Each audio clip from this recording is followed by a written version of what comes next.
Well, now it's time for a review of what's making the headlines in the papers this morning with Dr. Constance Ikwoku. Good morning, Dr. Constance. A very good morning to you, Yolanda. Good How to are see you you this today? morning. Good Ready morning. and morning happy again, for Yolanda. AFCON tonight. Oh, okay.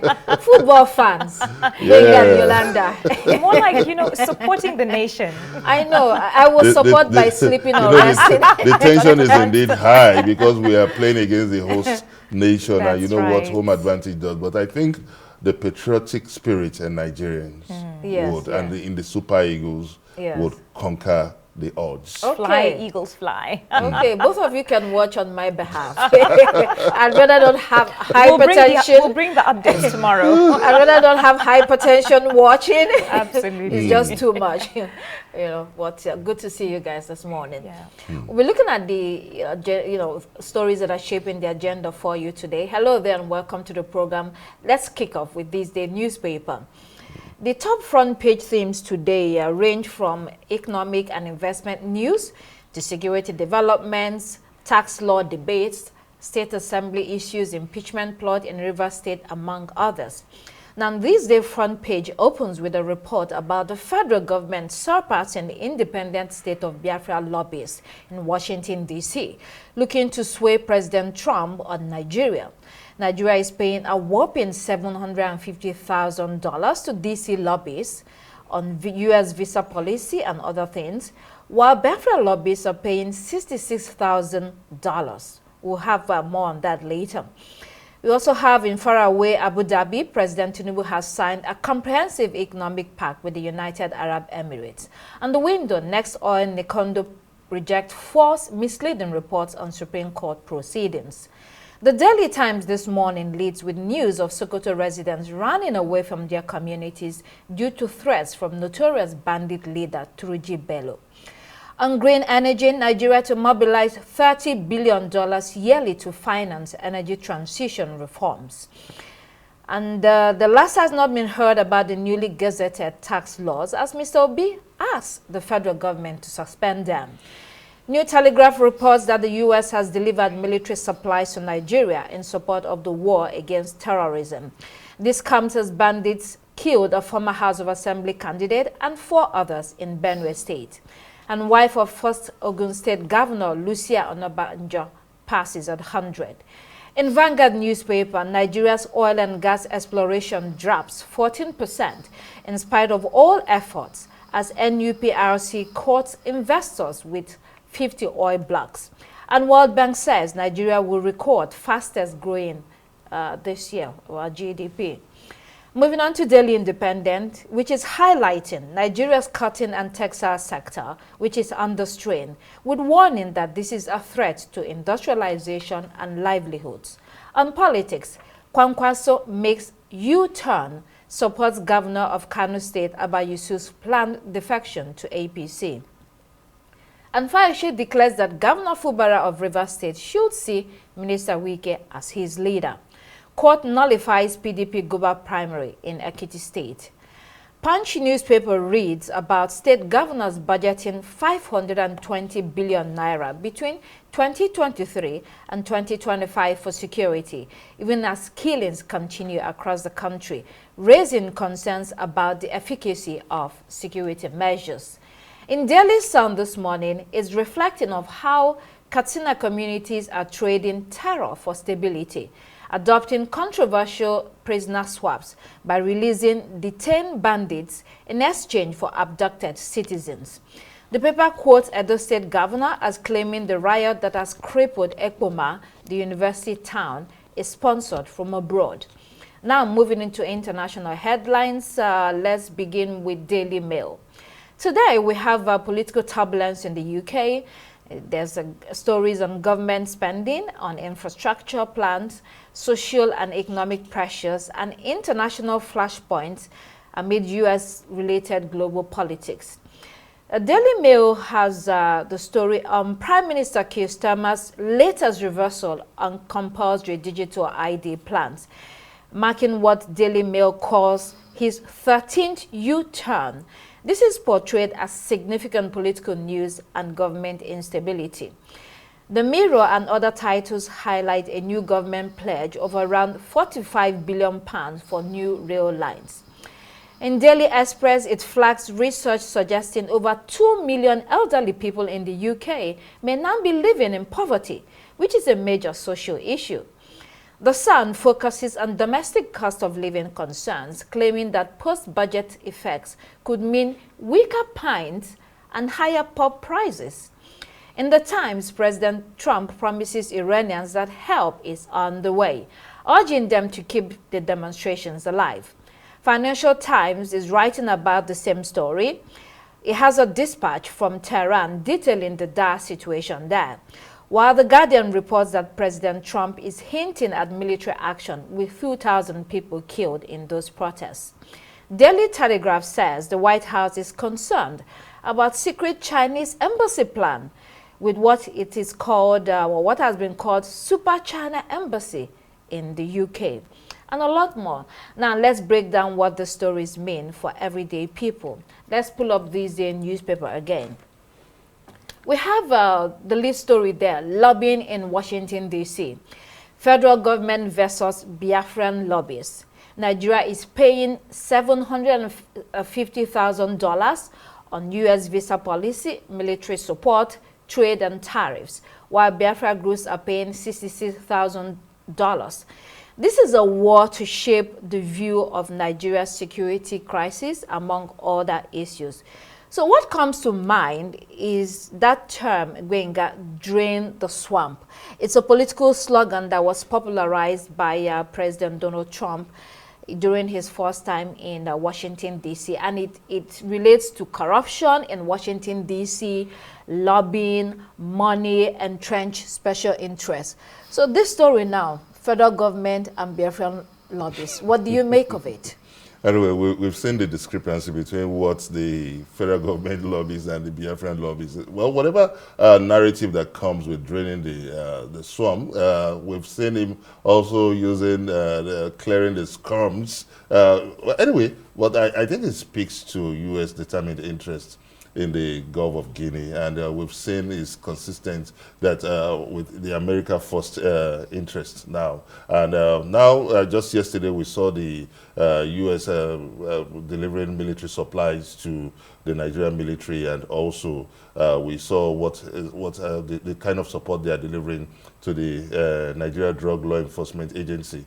I think it's a welcome development, but I think we need to sharpen our strategic interest also within the international arena, because we've seen clearly that there is no free item even in Freetown. I think that the federal government will need to also have what it takes to beef up its capacity to show reciprocity in whatever terms. I know that we'll be having this discussion later about the Abu Dhabi. That he said that investment now, deals will now be on Nigerian terms. So right. That should be extended to strategic partnership with the United States and other West developed countries in the world. Let's stay a little bit more with this lobbying, because it's a very big issue. Nigeria, following that designation of Nigeria as a country of particular concern, has been trying. We saw the efforts made by the National Security Advisor to fly immediately to Washington, D.C. to make sure that we're able to shape that narrative concerning Nigeria. So what we have here is that this $750,000 is a monthly payment for 6 months and is going to be renewable. And we have that contract with different lobbying groups in Washington, D.C. And so what it's going to be doing is to make sure that there is that enhanced cooperation with United States on trade and tariffs and military cooperation and a host of other things. And this is the way that Washington, D.C. works. If you want to have the ears of the government, whether it's President Trump or the Democrats, any government that is in power, you have to understand how the city works, and that is what is going on here. So we have other groups that are also lobbying. We've talked about the Biafran group that wants to see that they get the independent state of Biafra, and they also want President Trump to hear them out. So who is going to win this war? Who is going to blink first? We're going to be seeing how this turns out, but it looks like Nigeria has made a bit of progress on this front, because now you mentioned that military hardware that has been delivered to the country. We're going to be talking about that on another story, but this is very interesting. We don't have time to discuss all of it, but this is what is actually going on right now in Washington, D.C. between Nigeria and Biafran lobbyists. Indeed. Let's take the other story still in this day on President Bola Tinubu's trip in Abu Dhabi, where Nigeria has signed a comprehensive economic pact with the United Arab Emirates. Yolanda, your take on that story? I think this is really a narrative that we are seeing become stronger and stronger as time goes on. Nigeria is really on a mission to reclaim investor confidence back into the country. And we're seeing many other countries in West Africa and around Africa try to do the same thing, to bring in business from abroad into Nigeria and really give them a lasting value here for the Nigerian people. I think about 2 months ago, I attended a business to government forum in Belgium, and this was the same thing. We had governments such as Luxembourg, Belgium, trying to look for investment in Nigeria, and Nigeria also encouraging these foreign investors to come and, make their businesses at home. So this is a very, very good initiative that we're seeing here, and I don't think that it's the last of it. Looking forward, we have Davos coming up, the Economic World Summit that's going on in Switzerland. So we have so much. We have our hands in several places. We're trying to reclaim back, that bad name, so to speak, for lack of a better word, that Nigeria has seemed to have gotten all over the world. Just as you rightly said before, Benga, about the CPC designation, that has put such a negative stamp on the nation. And we are indeed grappling with our internal issues such as insecurity, kidnapping, killings, all these things that are still on the rise. But at the same time, I like this initiative that Nigeria is really fighting to reclaim its name. Hold on just a second. There's more on that story. Let me give more information before we come to that. Let's pull up Daily Times, please. That trip has so many legs to it. Yes. Nigeria is going to be mobilizing $30 billion yearly to finance energy transition. Again, coming from that trip, according to what the president has said. And he also said a lot of things. Said Nigeria is ready to lead on energy transition, wants to strengthen climate governance. He spoke the language of energy transition, such as climate action, modernizing energy architecture, climate financing, decarbonization, job opportunities that will come from this sector. All this sounds fantastic until you remember that this is a country that can barely run 5,000 megawatts of electricity, run a functional healthcare system, civil service, police force, and we're talking about climate action and decarbonization. Benga, does this sound believable? So we can separate it. There's the comprehensive agreement that has been signed, which is about investment opportunities. But there's also that talk about decarbonization. Do you believe that we're going to be able to pull this off? Well, looking at the speech, reminiscing on that speech, I think that's one of the most instructive and a very compelling speech and very promising speech I've seen coming from Nigeria's president, because it seems there's a clear-sighted ambition about the direction and the path Nigeria needs to go in terms of aligning climate action with the energy transition plan. We all see that this is tailored towards the net zero emission of Agenda 2060 and the universal access to clean energy. So when you look at this, you look at, because all this has to do with Naira and Kobo. So we can see that the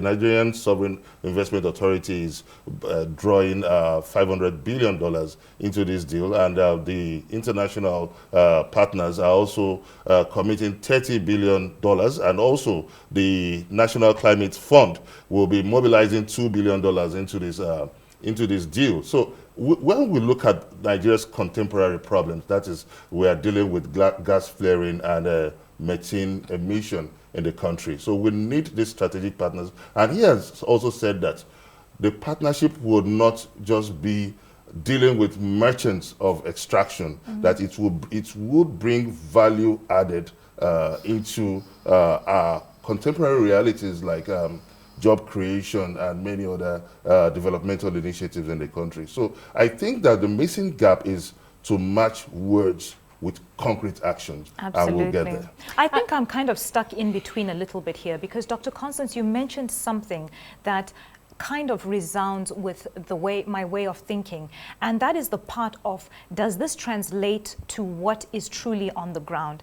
In reality, what other Western and more advanced countries deal with in terms of carbon emissions cannot be compared to the same as here in Africa.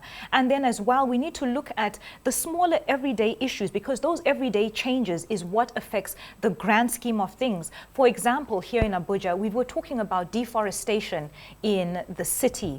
How can we expect to be working on climate change when we're cutting down trees? We're literally cutting down trees that actually help with this climate change control. And yet here we are talking about one thing from one side of the mouth and another from the other. So, you know, it's a push and pull. Like you said, there are many conversations that have come out from this UAE partnership, this move, this summit. So maybe more will unfold. Well, the thing is that the Investopia is coming soon too. Exactly, Sorry, in Lagos. Yeah. Well, the thing is that there are so many conversations that can be held around this Climate Action and Sustainability Week. One of the questions is that Nigeria seems to be following the trend, or the global trend, without having say in what happens. Right. And so you talk about carbonization. We have been also talking about industrialization. Indeed. So does industrialization and decarbonization go hand in hand? And when you talk about different experts, they would say that it can go hand in hand if pursued with specific strategy. And so that means that you will be investing in cleaner energy, in the kind of modern industry that, you know, emits less. It also means that, you know, for instance, renewable energy, gas as a transition fuel, energy efficient manufacturing, green technologies, and the rest of it. Now, this is all fantastic on paper. Indeed. In reality, how are we going to be dealing with this? Let's also talk about the difficult challenges that we face today. Are we able to manage what we have today? Not to talk about the green energy that we want to invest in.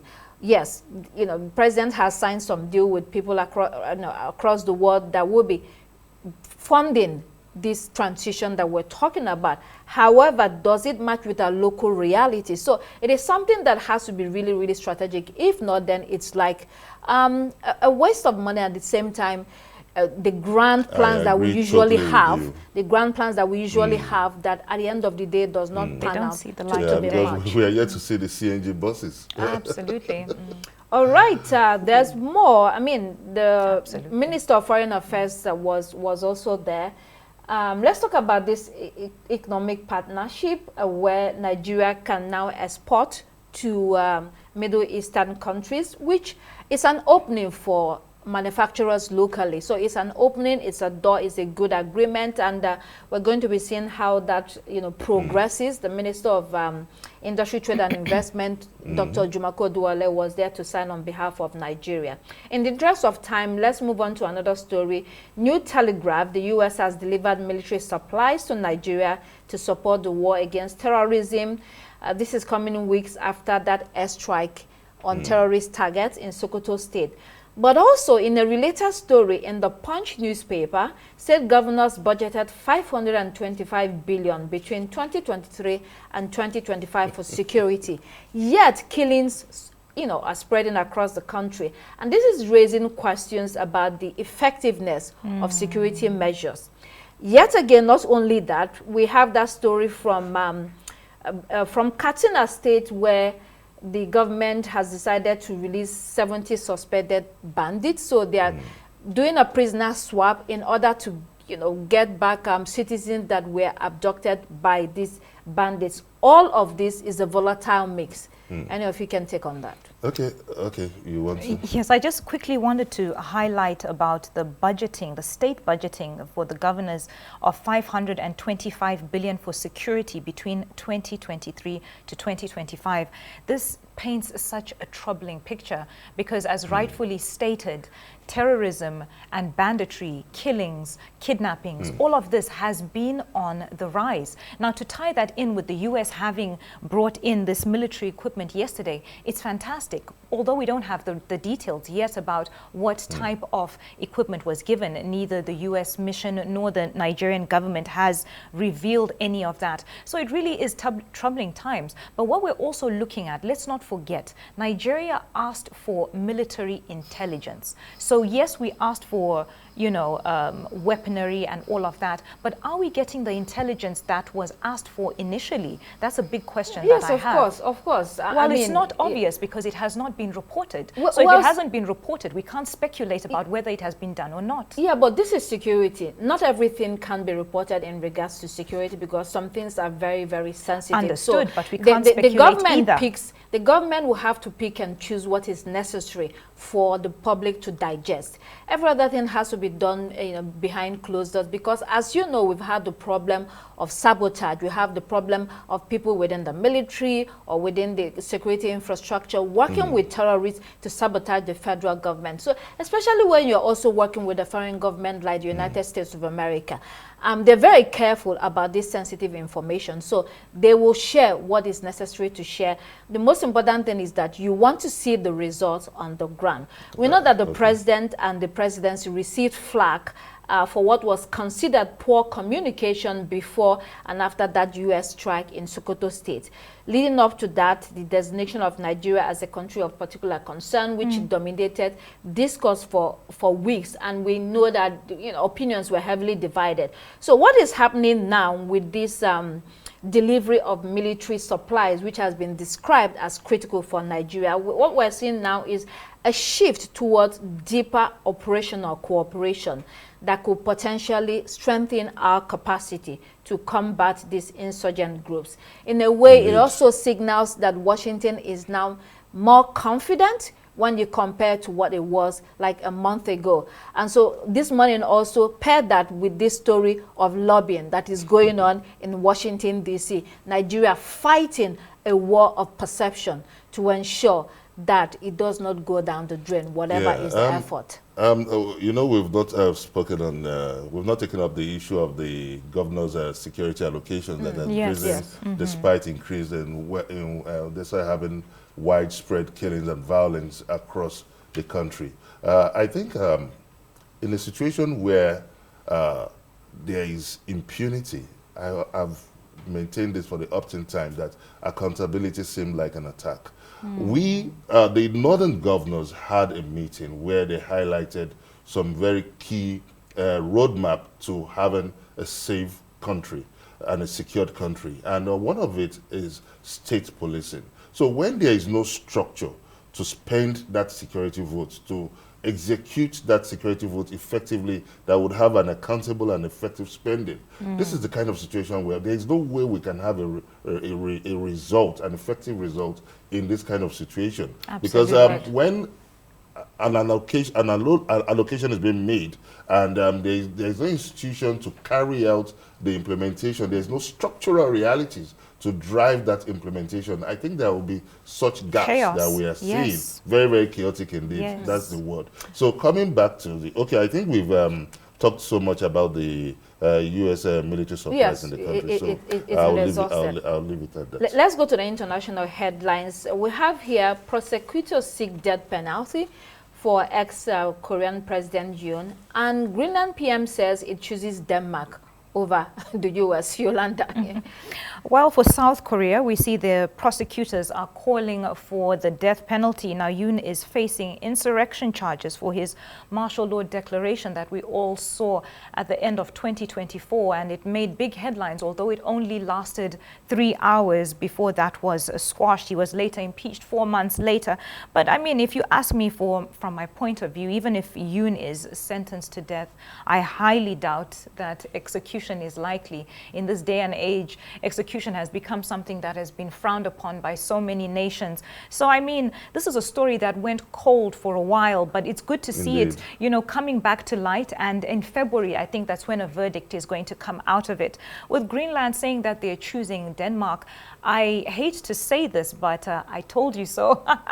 A few weeks ago, I spoke about this and I said exactly the same thing, where I said, look, this is really going to challenge the structure of NATO, because you are being forced to choose a side, and you cannot choose a side between people who are on the same team. And Denmark, which is also part of Greenland, is part of NATO, just as the United States is. So now the big question that remains is, will Donald Trump succumb to this pressure that is coming from NATO? It's been frowned upon by EU leaders, by NATO leaders as well, by many other countries who are, you know, outrightly saying that this is wrong and to a certain extent illegal. But Donald Trump is holding his fort, he's holding his ground, and he's saying, well, trouble is going to come to them if they do not comply. Yeah, Menga, I don't know what you think. This has a lot of long, far-reaching consequences in the international community.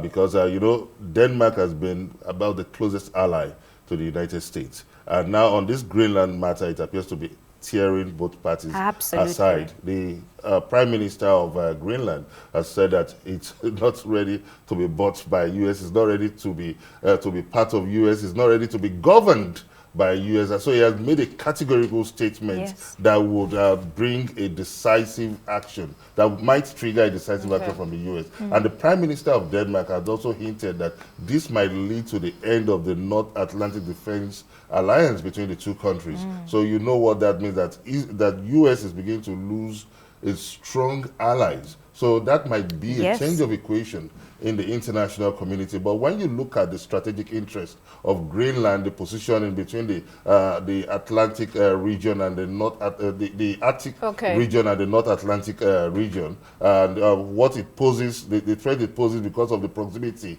of Russia and China. So the US is so desperate about it. But let's see what the coming day holds in this international dimension in international politics. Indeed. I mean, a quick comment on South Korea. I think it's just a sobering moment for South Koreans.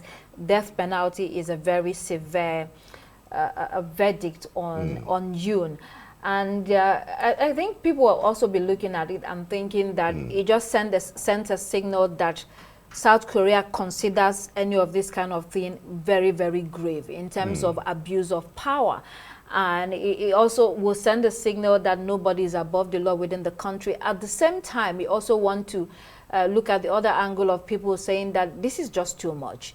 It's such a severe verdict for the crime that he's been accused of, and the international community will be watching how this plays out. Yeah, I think it's still a bit controversial that someone will be sentenced to death over his refusal. Absolutely, especially in this day and age. The martial law, which entails deploying the military in a situation of crisis in the country. Well, I think that he has the responsibility to determine the way forward. Those were your headlines, sir, for today.